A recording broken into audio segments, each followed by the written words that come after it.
Welcome back to the Black Exchange. We appreciate y'all joining us today. We have a special guest, Ms. Deborah Lawson, and we're talking about navigating the road to partnership, the timing, and the things that go along with that when it comes to even beginning and starting a relationship. So Deborah, she's actually founder of Atlanta's Fabulous 50 Plus, and she's also started a chapter here in Houston's Fabulous 50 Plus. Just real quick, give us a little information on the group. Sure. I started Atlanta Fabulous 50 like 2 years ago. My daughter was like, "Ma, you need to get Social Life." So I started Social Life, but who would have known it turned into a great platform. And what we do is we socialize, a great community, people 50 plus. We get together, like-minded people. We go to jazz places, cigar places. Having a social life is very important. And I had a couple of members in Houston, so I decided to open up a chapter here in Houston. So like I said, it's very important to get together, socialize and to have that community, especially 50 plus. We have so much knowledge and we share it together. So that's what the community is all about, living our best lives and sharing our knowledge. So if you're 50 plus out there, check us out and let's have a good time. It's our time now. Absolutely. This 50 is the new 30. If you hadn't already heard it, now you know. But kind of get it into relationships. So even when it kind of comes to the group, there's a lot of singles out there, and sometimes we're trying to find the places that we can go to meet people, and not necessarily for a relationship. Sometimes we're looking for the friend first, right? For myself, I don't want a relationship with somebody who I'm not friends with. Yes, that's very important, because as you get older, that friendship becomes very important. That hugging, that kissing, having the conversation. Yes. Knowing that that's your best friend, that person has my back. No matter what anybody says, that person is your rock. You can go to them. It always starts with friendship. So when you have those times when things are not right, you can fall back on that friendship. Right, absolutely. That's the important thing for me, falling back on that friendship. And when you have that friendship, those times when things are tough, you can laugh through stuff. Why are you being silly? See what I'm talking about with you? Because you need that. So I mean, there's times even for myself where we can get so caught up in everything that we got going on with work and building, and maybe we got new relationships, or maybe you just broke up. Yeah. And really just trying to find yourself. A lot of times I think that timing and being able to have someone where you can kind of just bounce your ideas and communicate with, and knowing that they have your best interests at heart. That part. That's very important, because I know for me, I don't take unsolicited advice very well. There's only been a handful of people I take advice from. I'm gonna be very honest with you, right. Because people could tell you certain things behind the curtain. They doing something totally different than what they're trying to tell you. When you know that you have a partner that you can go to and you have that friendship, you know that they care about your well-being. You know that they're gonna have your best interests at heart. And you can really take what they're saying. Yeah. And they can be honest with you, like, look, I hear where you're coming from, but I hear where you're coming from, but you're wrong. Tell me when you need that. I need somebody to keep me in check, even when maybe I might get a little bit beside myself.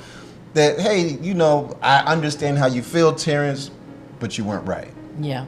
And being able to have that friendship where you can actually accept that advice and being like, yeah, you're right. Yep. I wasn't right. Those things are huge. So my circle's small. Yes, mine is small as well. Yeah, but like I said, people are quick to tell you what they think, and then they don't do what they tell you. Right. I might just be assuming, but I feel like there's a handful of, especially when it comes to the ladies, where a lot of you ladies have friends that do not have your best interests in hand. Forget him, girl. He ain't no good, but you got a good man. So, and vice versa. But I think when it comes to accepting advice, hopefully you're doing that from somebody who has, one, like you said, your best interest in hand, but also has good advice. Yeah. So not everybody's gonna give you good advice. So. Yeah, and we were talking about earlier about tolerance levels. I could have a girlfriend and she could come to me about something that is happening in her relationship, and I'd be like, but that's something that she can tolerate. I may not be able to tolerate that. We all have our own tolerance levels. So when I'm giving advice to my BFFs, I'm always thinking on a positive note, like that. No matter what you do, I'm here for you. Just do what you feel is best for you. It may not be best for me, but do what's best for you. Right. And then you have to know who you're going to, who you're speaking to. You know, you can't tell. Sometimes you can't tell people everything. You know? You gotta be careful who you're speaking to. Sometimes people aren't ready for the information. Yeah, that's true. So especially when in regards to relationships, I try not to speak too much on my friends' relationships because that's their issue, and I'm not privy to all those conversations. And there's always two sides to every story. There's always two sides. Always two sides. So I always say when it comes to those things, I'll tell you what I would do, but and at the end of the day, you have to make those decisions based on what's going to be best for you. Because at the end of the day, you have to live with whatever repercussions come to your actions. Yes. Whatever you do, you have to live with that. For sure. But yeah, definitely. But I think that goes back to communicating. Yeah. Communication. And it's important to get to a level of understanding when you communicate. We were talking about getting clarity. Yes. You have communication, but you need to, if I'm unsure, if someone's communicating something to me, right, and I'm not sure what you're saying to me, I'm not going to feel embarrassed about, or explain to me exactly what you mean. Right. You know, let's break it down because I'm 58 years old. I'm not saying I know everything, but I know enough. Right. Okay.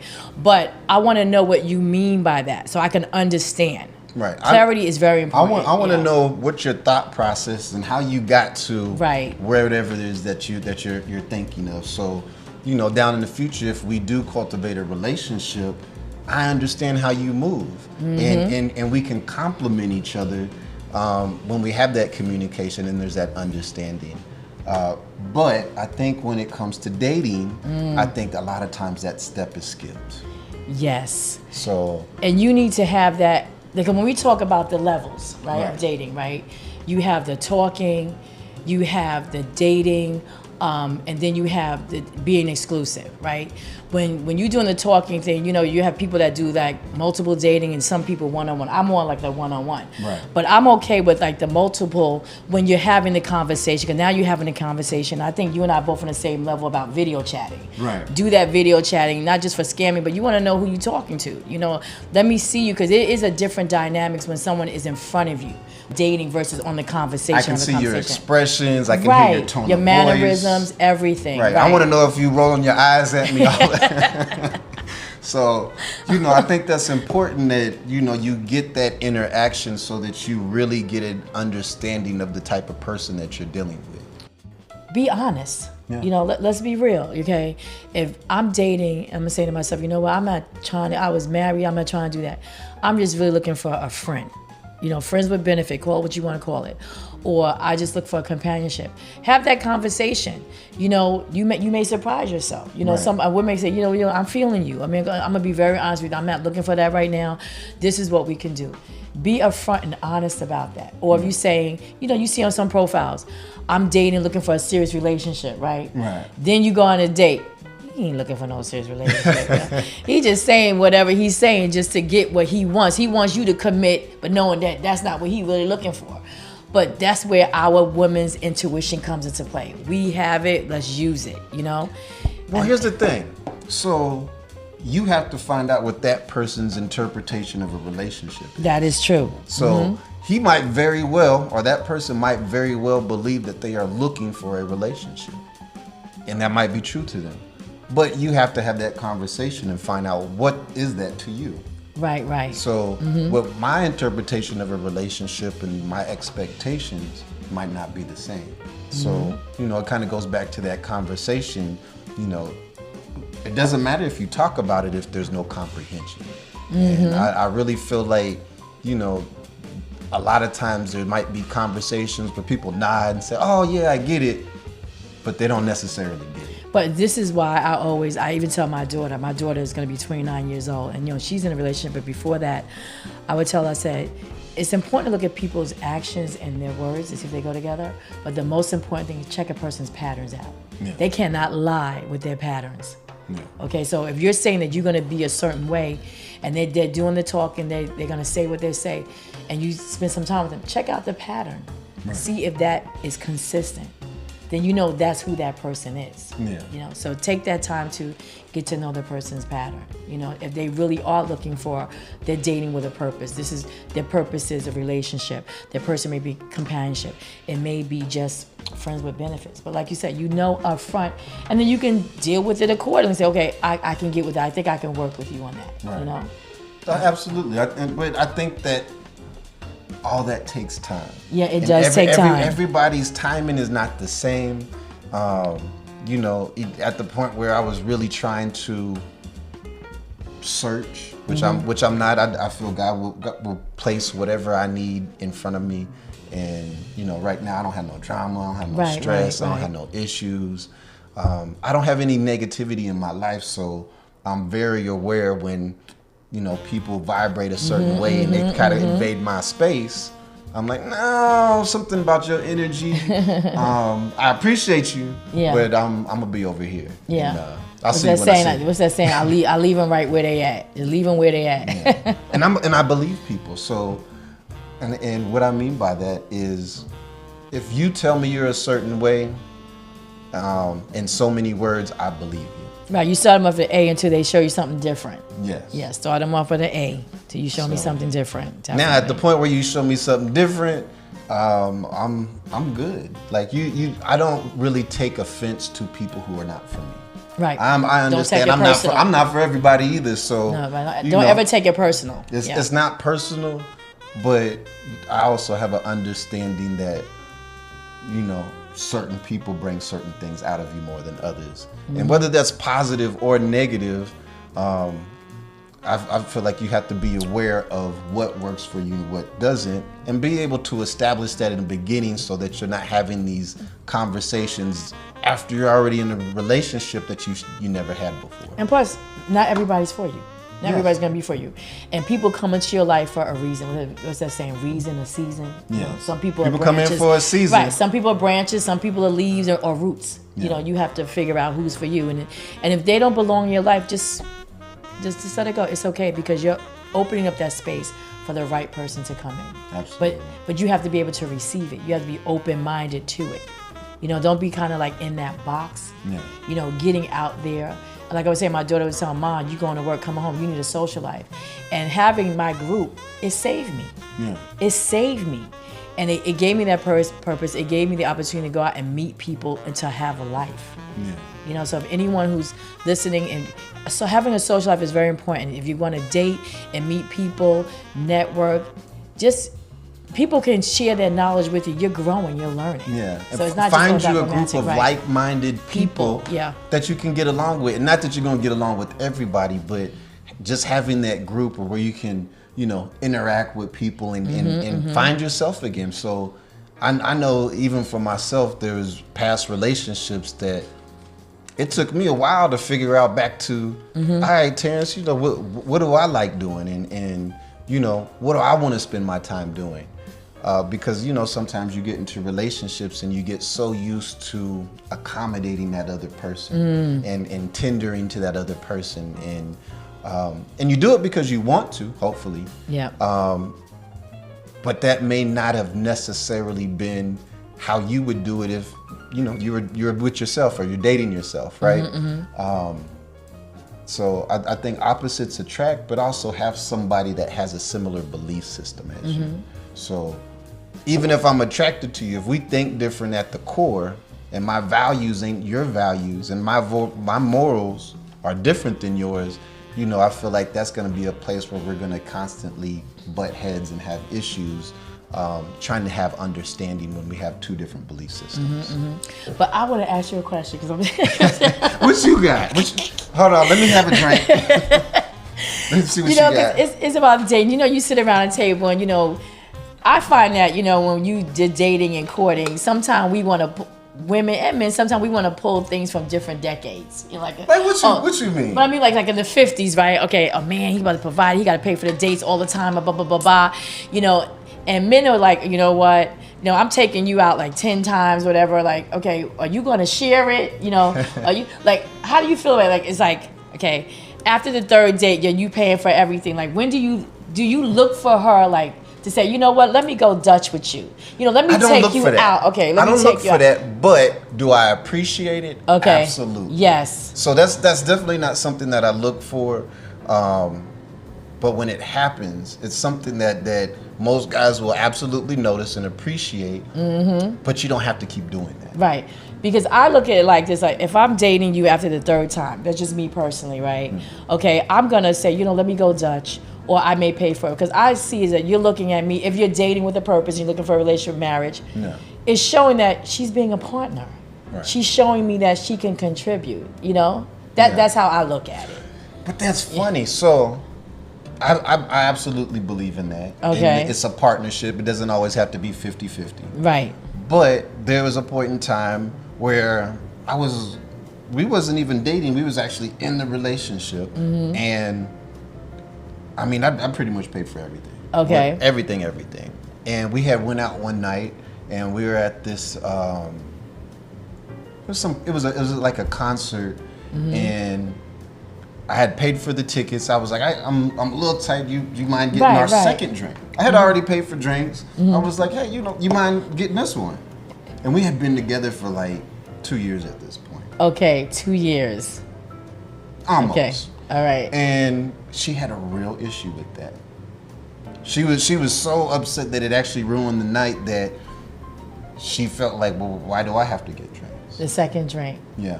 And were you thinking in your mind, partnership, viable partner? Were you thinking, okay, if I was to get with this person going forward, is this what's going to be like?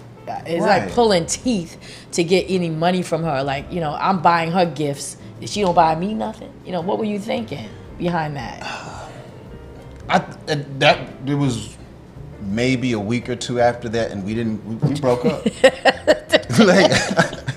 Like no, that's serious, real talk right there. Because like, I cook, I clean. Oh, see what I'm saying? She didn't bring no groceries over, you know. So it was little things like that. But if you listen to the conversation, people will tell you about themselves. Yeah. So there was a point in time we were having a conversation, and for whatever reason, she had moved back home after her past relationship. I was like, okay, that happens. I get it. But I was asking her questions. I was like, okay, I see your mom. She's always helping and cleaning. Do you ever help your mom out? Oh, okay, yeah. And her response was no. Why would I do that? That was your red flag right there. That was it. I wouldn't call it red flag. That was like a hint and a half for you. That was a double red flag. So, that was her own mama. Okay. Because if you don't even see the reason to help out somebody who's given their life for you and taking care of you, provided a roof over your head, etc., how you gonna treat me? So you know, it's paying attention to certain things like that where, you know, because you know, at the end of the day, we all have bills. Men, women, we all have bills, and you know, having that sense of entitlement sometimes I don't think is healthy sometimes when you're in a relationship. Because, you know, with my boys, I tell my boys, you know, you look for that. Look for someone who's a partner. Someone's going to be a viable partner. Not someone who appreciates you. Right. Don't have that sense of entitlement. Like, I don't owe I don't have to do anything. Right. Yeah. I do those things because I choose to and I want to because of how I feel about you. Right. Not because you're owed any of those things. So and I feel like people, they get comfortable and like, oh, well, you're supposed to. And you're supposed to. I can. I don't have to. I do it because I choose to and because, you know, I care about how you feel. Right. So, and I don't know. I think it's common, especially in this day and age with you know, this boss theme when it comes to females describing their role. They want to be boss chicks, but it still has to have balance. And you can be a boss at work and the things that you do, but when you come into the house, I don't need that. Yeah. I don't want that. Yeah, you want to, I know as an alpha woman, you want to be able to come home and put that shield down. And, you know, you want him to know that he can put that shield down. Right. You know, so y'all but can that's have when the conversation starts. Right. If you got your shield up and I got my shield up, how are we going to have vulnerable conversations where I actually know how you feel? Exactly. I want to know the essence of who you are. If I'm really going to spend my life with you, I want to know your soul and your essence and how you move and things that make you happy, things that irritate you. I want to know everything. Yeah, and we were talking about earlier about that whole thing about when you come home from work, right? And you sit in the car and why is she sitting outside in the car? Like, what? And sometimes you need to get your head together, or sometimes you're like, okay, I don't know what I'm gonna get into when I get inside this house. Nobody wants to go through that, you know. But there's a lot of people right now that do that, sit in their car, sitting in their driveway right now, be like trying to figure out how they gonna deal with the stuff they got to once they get into this house. So, and I've been there before. I've been in a relationship where that environment in the house, it wasn't comfortable, it didn't feel safe. It just wasn't a place I wanted to be. Yeah. I go home and I go to sleep, but I didn't want to hang out there.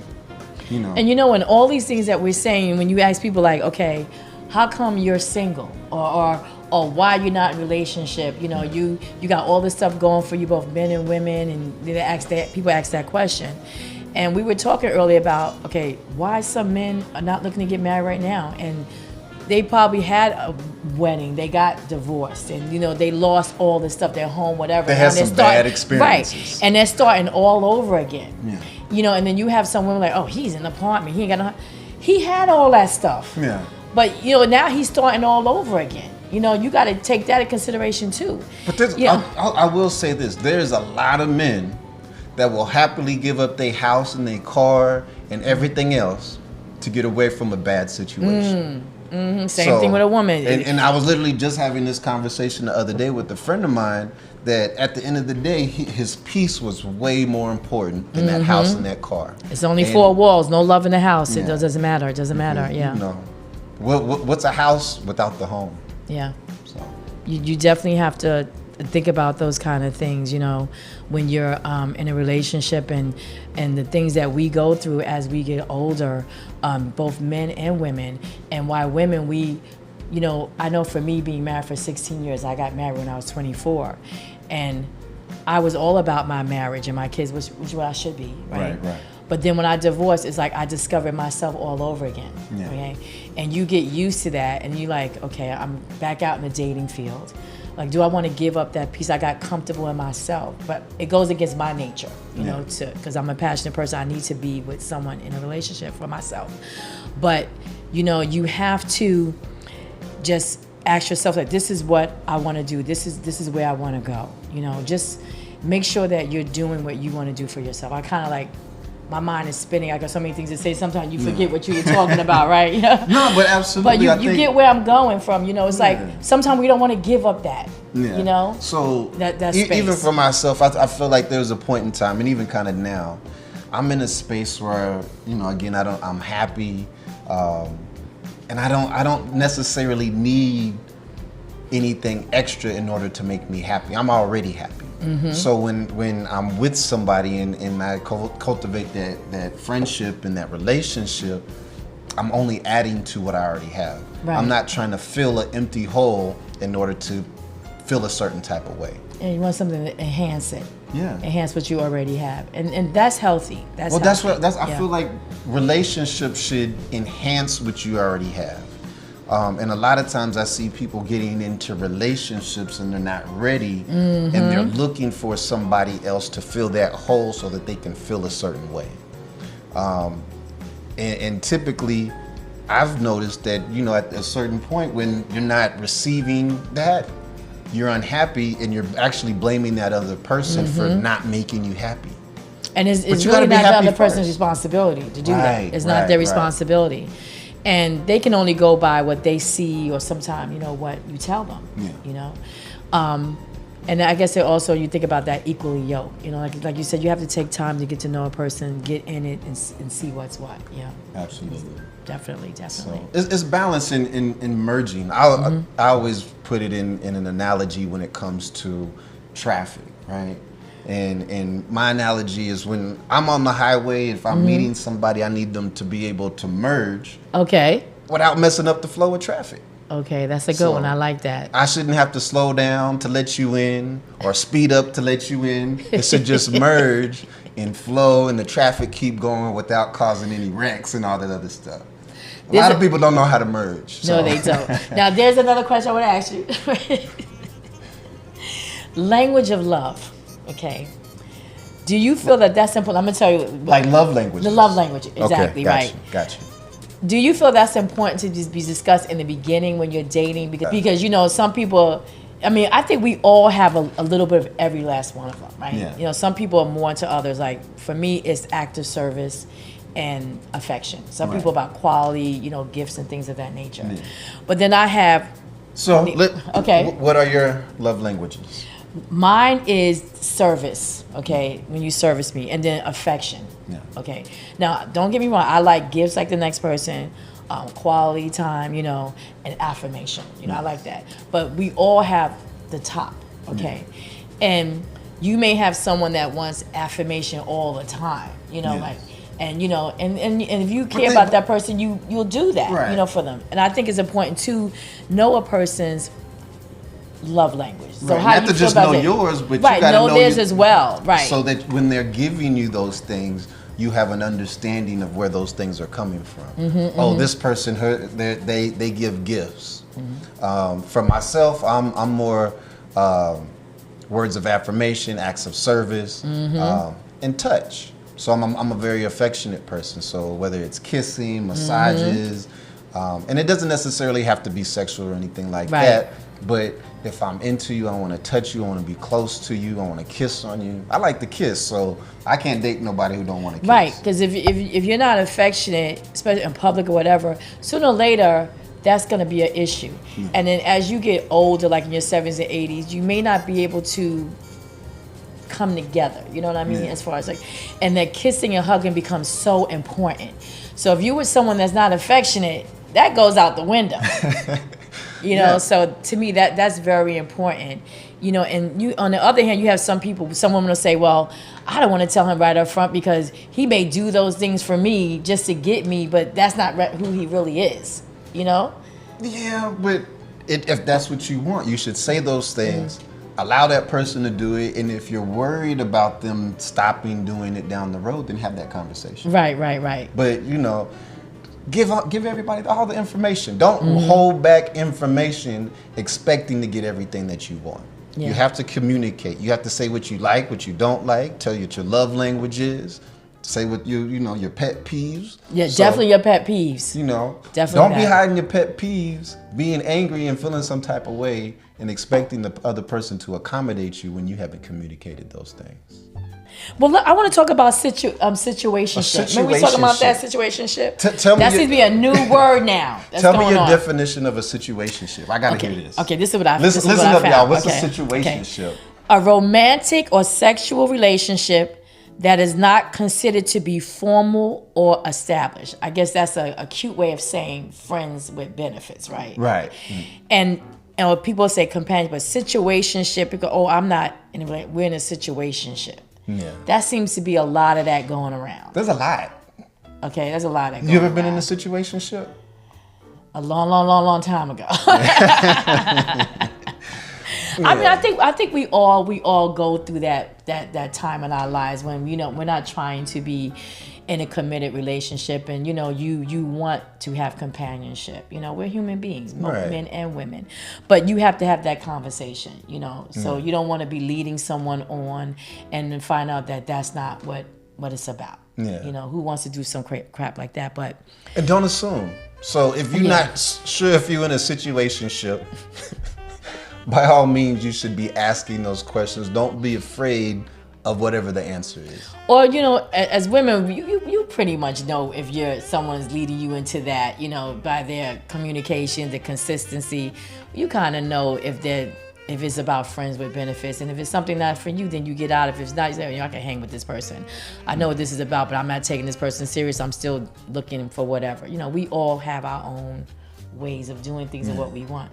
But as long as you being real with yourself and you know what it is, you know, that's all that matters. So you see some comments in the chat thing? We both are blind here. Where are my glasses? Miss Lunell, what's going on? She's talking about situationships. And but I think this common. So I think, you know, everybody, I won't say everybody, but I think it always starts out as a situationship, and you know, if without that communication, it may not lead to a relationship. But you know, some people prefer that. Yeah. So you have to find out what that person is, their goals are. The dating purpose. Yeah. Right. The dating purpose. Dating purpose for sure. Definitely. Not everybody's interpretation of that's going to be the same. You know, some people say they're friends with benefits, but they actually want the relationship, but they're just settling because that's all they can get.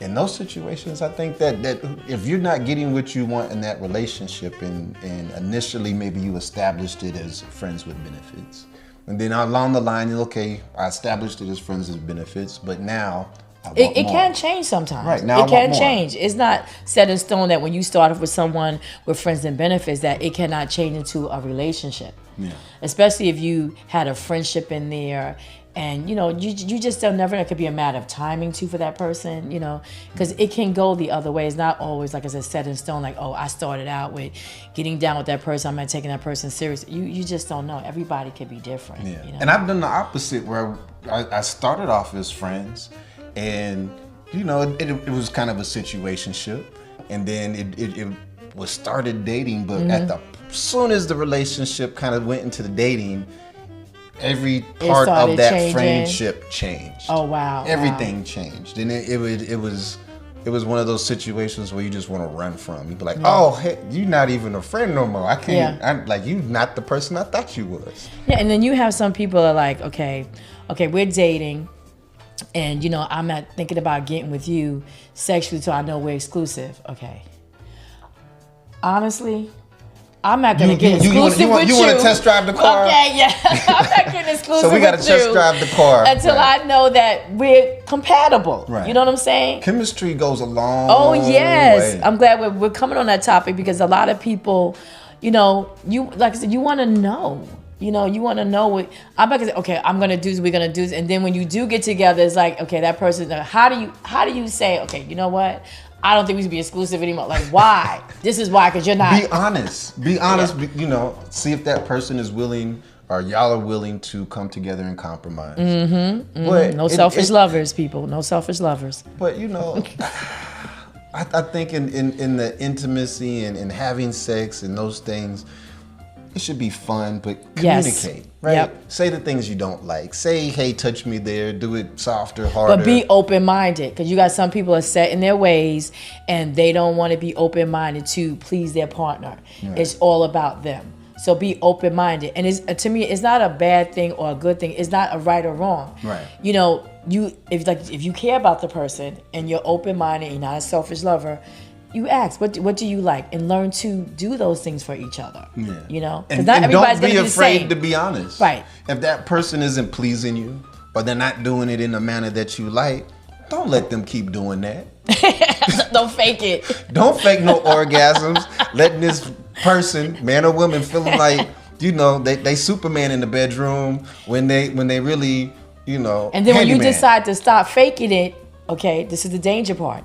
If you're faking it, okay, and then you decide, I'm tired of faking it, and then you start, and then you want to switch up. He's like, okay, why is she changing? What's going on? Okay, she was somebody else. You know what I'm saying? Now they start thinking, okay, it wasn't a problem the last 2 years. Why is it changing? Right, but it was always a problem. Right, it was always a problem because you faked it. So now he's thinking all kind of stuff, or she's thinking all kind of stuff. That's why it's not good to fake that. Yeah. Please don't be in there faking. Communicate. Say what you don't like. And if that don't work, you know, find a counselor. There's sexual counselors out there that will teach you how to communicate and work on your intimacy. But I feel like a lot of that stuff is just, it needs a conversation. And you'd be surprised how easily things can be with just a small conversation, especially in the bedroom. I mean, if you can't be honest at any other point in time, at least be honest in the bedroom. And especially your friend. You should be able to talk to your friend about anything, your partner, you know. And sometimes you can laugh about it, say, well, you mean something all this time? Okay, good look it out. Good look it out. Yeah, so, you know, if that was the case, and if I'm in the bedroom and I'm not doing it a certain way, communicate it with me, because I'm not ever the type of person to be offended by you letting me know and providing me extra information. So I'm one of those people, the more information that you can give me, the better I can accommodate you, the better the sex going to be, and vice versa. So I want it to be, blow your socks off, sweaty. And then on the other side, we can be intimate and romantic, and we have both of those things. Yeah, so that balance. Don't stop being spontaneous and dating so that you can keep them spicy things and keep the conversation and the spontaneity in your relationship. And it all goes to what the topic's about. All these things that we talked about, navigating to the road to partnership, because that partnership, it encompasses all that stuff that we were talking about. You know, absolutely. The communication. When people say sex not important, sex is important. You got to be compatible. All those things are important to everybody. Not to everybody, but find you somebody who is on the same page. So if it ain't important to you, find somebody that's not important too. Find somebody who it ain't important to them neither. So you got to match on certain things. I believe in yin and yang and opposites attract, but I don't necessarily want somebody opposite of me in the bedroom. Right. That can be, and that could be sometimes why cheating comes into play. For whatever reasons, so. But one of the things that I wanted to say, if somebody was dating with a purpose, like when I thought about this, when they're dating with a person, it's going to lead to marriage. I definitely feel, because I wrote it down, so I make sure I said this right. Yeah. Okay.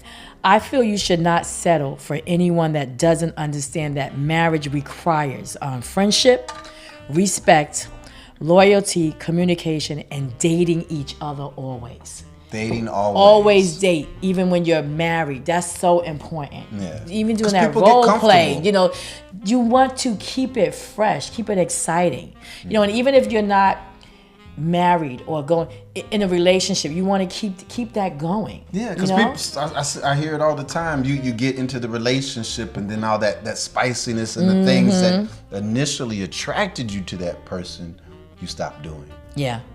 That's so important. It's very important. Whether it's sending pictures, whether it's the sexy text messages. Yes, that's the best. The popping up in the cute nightie, I appreciate all those things. I'm spontaneous. So what are you guys going to pop up in? Why we got to pop up in the nightie? What are you popping up in? Hey, if you want me to pop up, well, I'm not going to wear a nightie, but I'm in boxers, birthday suit, trench coat.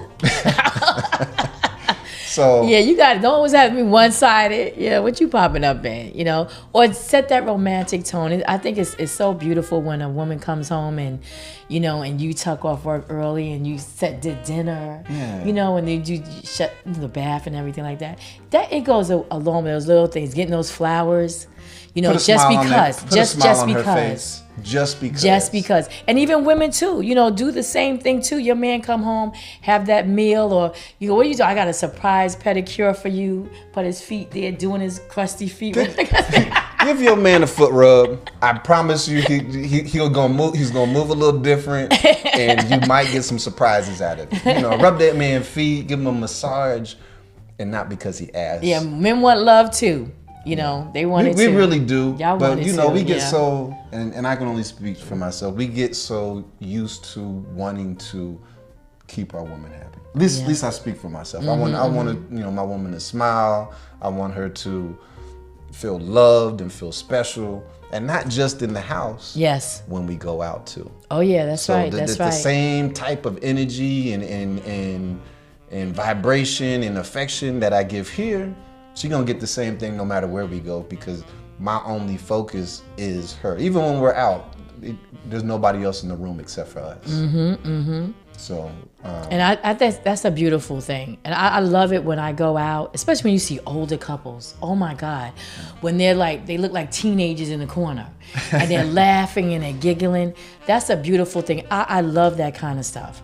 When you see couples together laughing, you can see it. Like you can sense the energy, right? You can sense that they're loving each other, and I don't care what age you're. Who wants? It's great to feel like a teenager again, laughing and giggling, with your partner. I mean, that's the best feeling in the world. Give your partner butterflies and if you're not doing it, have that conversation and find out what you need in order to make those things happen.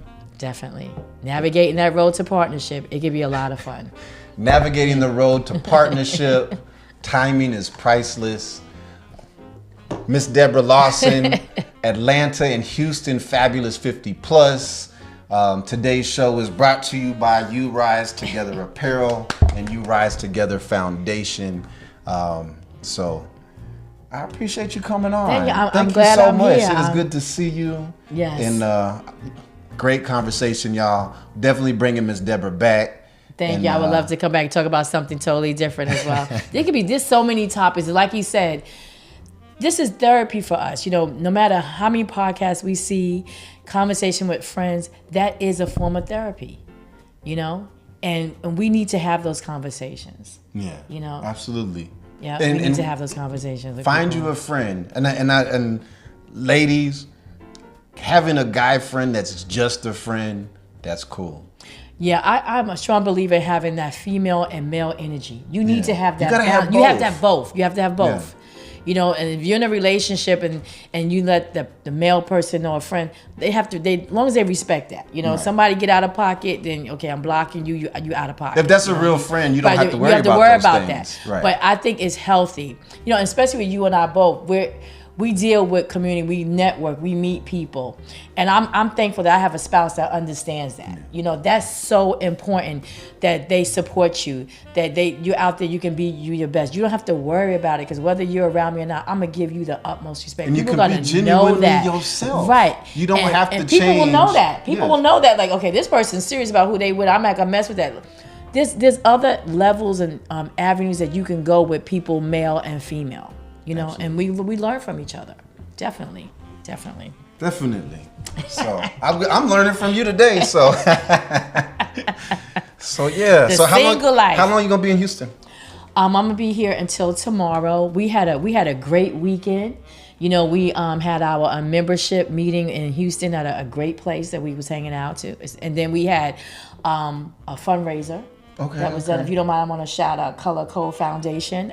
April Bradley, she's doing something with women incarcerated, and that's what I love. Hey, April, and anyone out there that's doing those kind of things, it's such a great thing when you get communities together, you know, and we're all supporting each other, and we're helping people with toy drives, you know, clothing, people incarcerated. People deserve a second chance, you know, being there for each other. So if you see organizations and they want you support, get out there and support.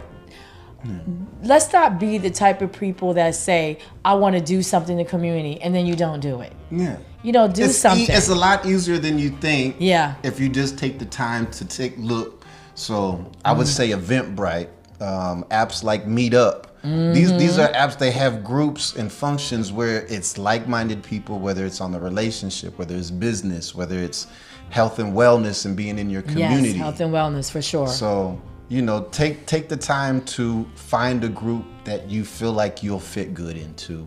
And you'd be surprised the people that you might meet, finding a significant other in the group. You never know. Hey, I mean, y'all already doing the same things. That might work out well. But you know, every relationship and every situation is going to be different, and you have to go in open-minded, not bringing things from your past, and just be yourself and let that other person be them. And if that's not for you, that's perfectly fine. Just move on to the next one. Yes, definitely. So, hey, the Black Exchange with the Salt and Pepper Gang, Miss Deborah Lawson. So, hey, come check us out next week. It'll be great discussion. See you next time. That was good. Yeah. Are we still live?